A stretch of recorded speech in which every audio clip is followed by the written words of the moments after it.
can you tell me your name and how you come to know about Sarthi?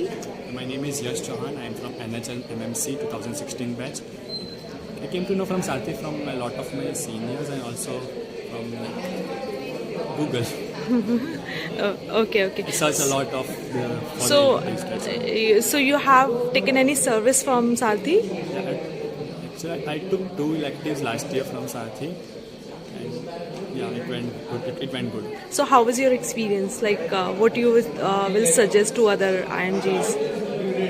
I have researched a lot of in the terms of electives, and what I like in Sarthi the most is they just connect us with the attendings. So we just came to know who are our attendings, and they start connecting with us before we go to US.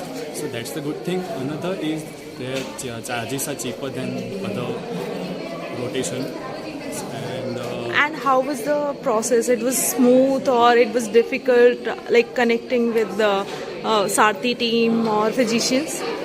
it was super smooth. They suggested me for housing also, and the paperwork was not so that toxic because these things are new for us.